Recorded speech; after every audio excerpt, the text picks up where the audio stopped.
Bonjour et bienvenue à toutes et à tous. Vous écoutez le podcast officiel du design humain, la référence du design humain francophone. Je suis Josette Lamotte, directrice et enseignante à l'École Design Humain France.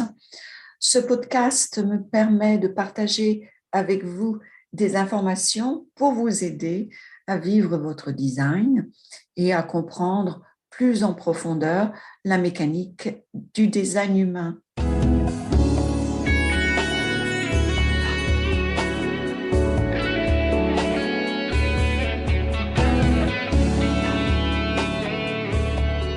Cet épisode s'intitule Observer le mental.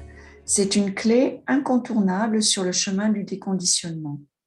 Dans cet épisode, vous allez découvrir comment et pourquoi le mental a été souverain pendant des millénaires et vous allez comprendre comment l'observation du mental peut changer notre vie en nous aidant à utiliser notre stratégie et notre autorité intérieure. Nous avons enregistré cet épisode au cours d'une conférence vidéo.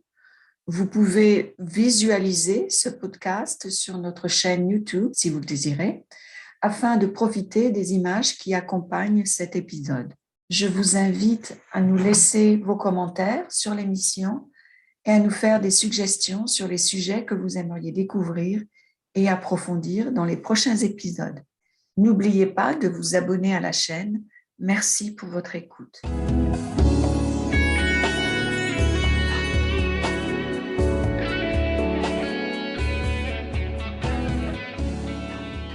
Aujourd'hui, nous allons parler du mental. Le sujet d'aujourd'hui, c'est observer le mental. Dans le design humain, observer le mental, c'est une thématique assez constante puisque la prise de décision, elle ne se fait pas avec le mental. Et ça fait partie de cette première étape de l'évolution de l'être humain aux 7 centres vers l'être humain aux 9 centres, commence par la compréhension déjà intellectuelle de cette application de la stratégie par l'écoute de son autorité intérieure, mais aussi, c'est aussi pratiquer. Ce n'est pas seulement le comprendre intellectuellement, et c'est un petit peu le sujet d'aujourd'hui. C'est facile de comprendre intellectuellement, ah oui, on doit prendre nos décisions, il faudrait que, ce serait bien que on prenne nos décisions personnelles avec la stratégie de notre type et par l'écoute, en suivant, en écoutant notre autorité intérieure.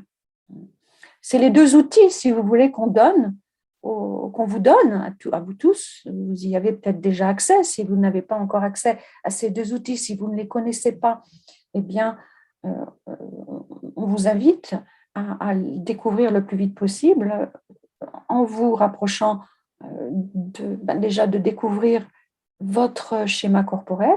Vous pouvez le faire gratuitement sur plusieurs sites en français sur le site de designhumainfrance.com. C'est gratuit, c'est même anonyme. Vous n'avez même pas besoin de rentrer votre nom. Vous pouvez seulement entrer vos données de naissance et puis découvrir votre type. Une fois que vous avez votre type, c'est facile de découvrir votre stratégie et votre autorité intérieure. Encore une fois, il y a beaucoup de choses gratuites qui sont accessibles pour découvrir ces deux outils. Ensuite, bien sûr, c'est comme tout dans la vie. On peut avoir des outils, mais la clé, c'est de s'en servir. Donc, l'évolution, comprendre déjà ce qui s'est passé pour nous, être aux 9 centres, c'est qu'il y a eu une transition de cette mutation des 7 chakras aux 9 centres. Elle s'est passée il y a autour de 1781, donc c'est il y a très longtemps. Ça ne s'est pas passé d'un seul coup, mais ce qu'il est important de savoir, c'est que dans le temps, nos ancêtres, les êtres aux 7 centres, prenaient leurs décisions avec le mental. Donc c'est sans doute encore dans notre génétique quelque part. Donc, c'est vraiment un déconditionnement pour nous de se servir du mental. Certes, il ne s'agit pas aujourd'hui de dire du mal du mental. On en a besoin du mental. Le mental, c'est un outil précieux qui nous sert à étudier, mémoriser, à analyser, rechercher, faire des listes, conceptualiser, trouver l'inspiration. J'en oublie sans doute beaucoup de choses. Le mental, c'est un outil précieux. Mais ça ne sert pas à prendre nos décisions personnelles. Donc, c'est ça, c'est se pencher sur euh, sur cette chose-là, c'est le processus d'une vie.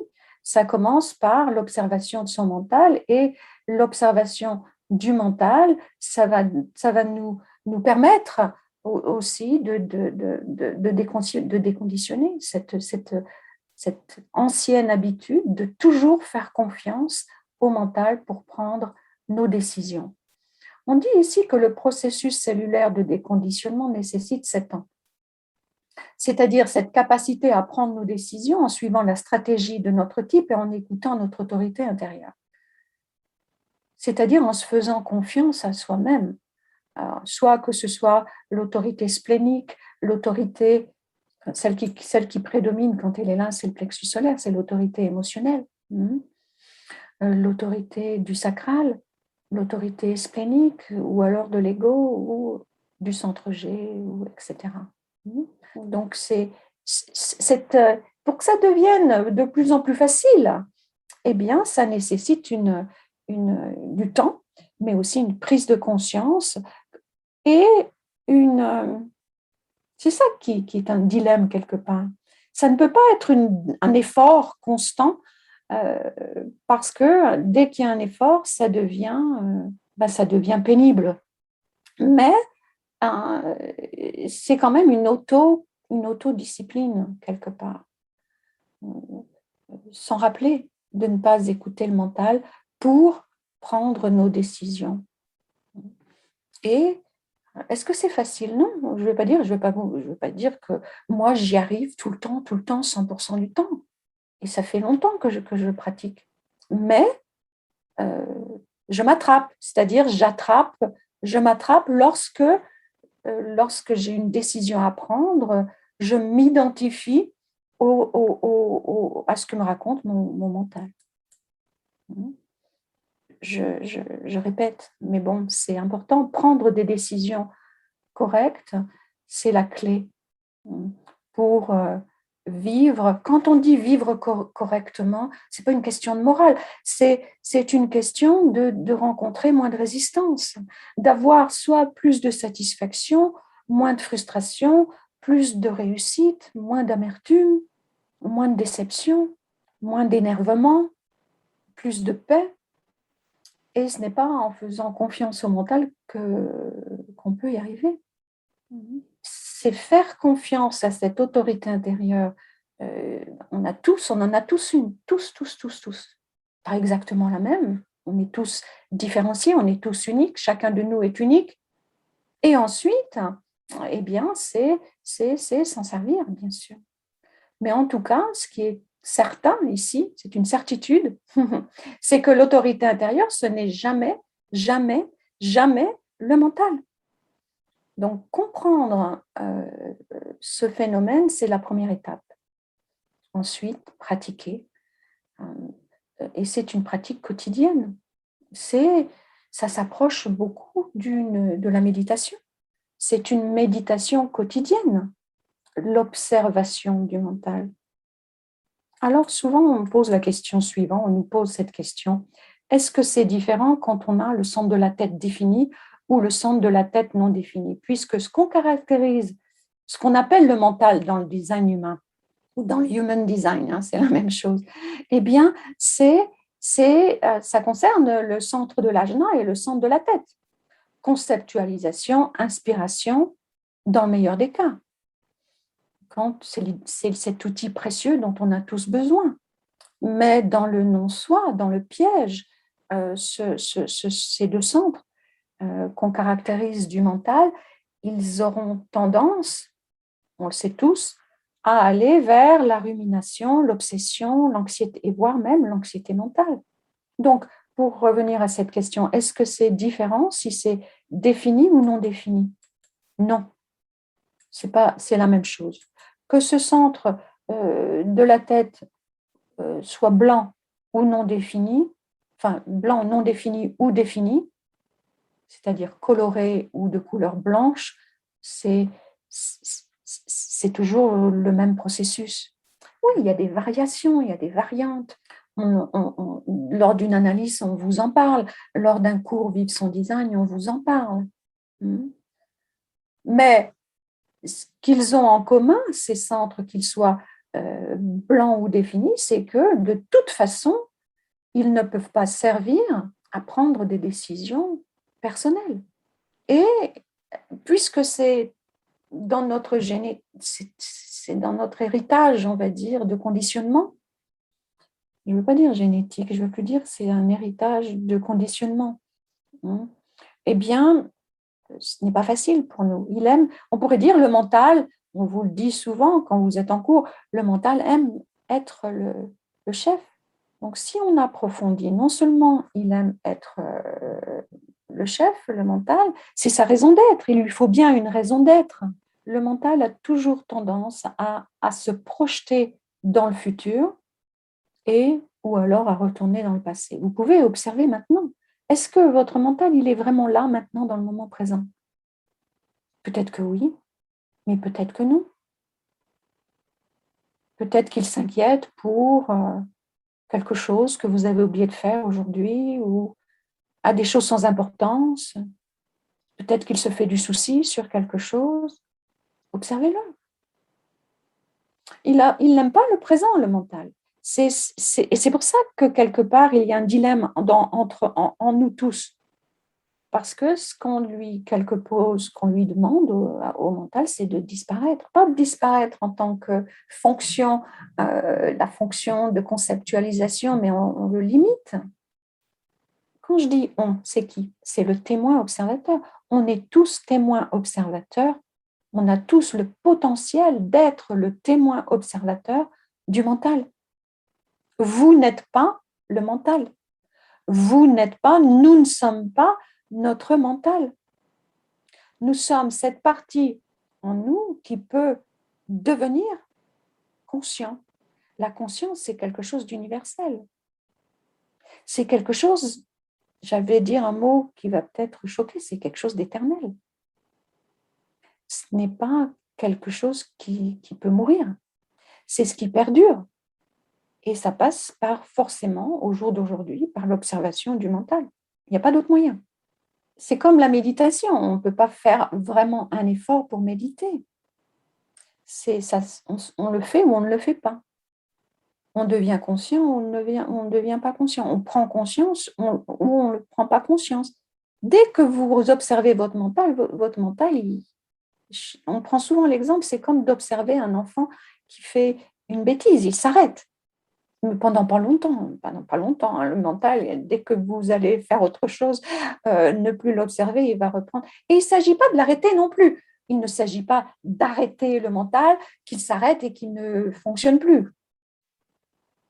C'est simplement de l'observer avec détachement et de ne pas prendre nos décisions avec ce qu'il décide.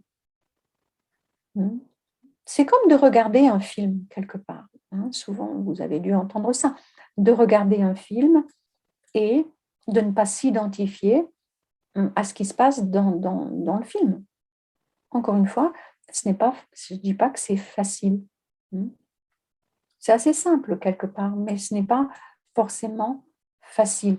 Alors, dans l'observation du mental, si on approfondit un petit peu, c'est qu'on a soit un mental stratégique, soit un mental réceptif. Ce n'est pas la thématique d'aujourd'hui. On aura d'autres discussions là-dessus, sans doute régulièrement. On en parle, c'est un grand sujet. C'est important de connaître si votre mental a une tendance à être stratégique, si sa nature, c'est d'avoir un objectif. C'est pas un jugement, c'est pas mieux d'être stratégique, c'est pas moins bien d'être réceptif, ou le contraire. On est ce qu'on est. On est comme on est. Mais de comprendre comment le mental fonctionne, quelle est sa tendance, c'est important. Notre défi à tous, c'est que notre archétype de conditionnement, c'est un ancien archétype du non-soi stratégique. C'est-à-dire, eh bien, on nous apprend tous à l'école à être performants. Ça commence par on nous note, on nous compare, la comparaison, en nous donnant des notes, en nous punissant si on a des mauvaises notes. Et puis, c'est le non-soi stratégique, c'est d'être obsédé par les objectifs. Être stratégique et être capable d'avoir un agenda et d'arriver à atteindre un agenda, c'est tout à fait remarquable. Sauf que lorsque le mental est réceptif, lorsqu'on est réceptif, eh bien, on n'est pas fait pour ça. Pas du tout. On est là pour être en communion avec les autres. Et la communion, c'est très proche de la méditation. Pas d'agenda. Il n'y a pas d'agenda, il n'y a pas d'objectif. On peut être partagé dans l'amour et la bienveillance. On pourrait dire que c'est l'objectif. Donc, ça fait partie de notre évolution et ça fait partie de notre cheminement, on va dire. Voilà, donc qu'est-ce que je pourrais vous dire en plus?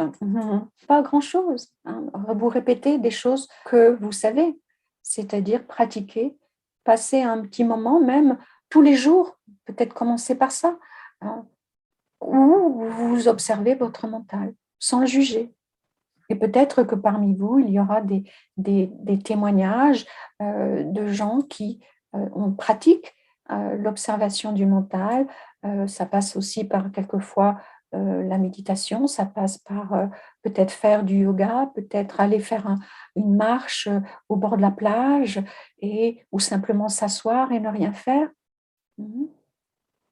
Alors, ici, c'est pour vous remémoriser que vous pouvez obtenir vos données ou les données de vos proches, votre carte, votre schéma gratuitement, et puis commencer à connaître cette stratégie et cette autorité intérieure, la vôtre, mais aussi, si vous êtes parent, celle de vos enfants, celle de vos amis. La deuxième étape aussi qu'on vous propose, c'est un rapport de synthèse écrit qui vous donne une description assez simple, hein, ce n'est pas une analyse, de votre schéma corporel. Et puis, bien sûr, ce qu'on recommande, c'est de vous rapprocher d'un professionnel, d'un analyste certifié qui puisse, bien sûr, vous aider à découvrir et à utiliser votre stratégie et votre autorité intérieure. Alors, ça commence toujours par l'analyse individuelle. Vous ne pouvez pas, par exemple, recevoir une analyse holistique avant d'avoir déjà reçu une analyse individuelle.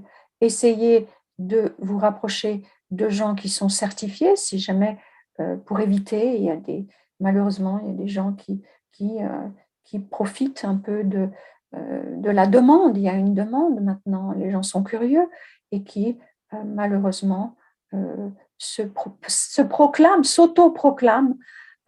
analystes alors qu'ils ne savent pas vraiment grand-chose. Alors méfiez-vous quand même un petit peu. Et puis, j'en profite pour vous annoncer la mise la disponibilité, ça sera ce livre, le livre de référence du design humain, la science de la différenciation en français, avec bien sûr la liste des analystes certifiés, des enseignants certifiés du design humain. Eh bien, vous pourrez le trouver en ligne sur amazon.fr prochainement, sans doute la semaine prochaine ou dans les semaines qui arrivent. Donc, je vous souhaite bonne pratique et je vous remercie pour votre écoute. À la prochaine fois.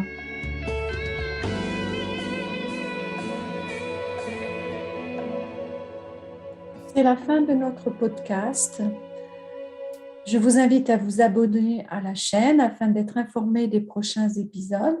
Je vous invite aussi à visiter notre site designumainfrance.com afin de découvrir le rapport de synthèse et puis de vous inscrire aux conférences gratuites qui ont lieu chaque mois. Vous y trouverez toutes les infos pour vous inscrire aux cours de formation et je vous invite à consulter le registre des professionnels pour y trouver les guides et les analystes et les consultants auprès desquels vous pouvez vous rapprocher pour recevoir une analyse ou suivre la formation de Vivre son design. À très bientôt.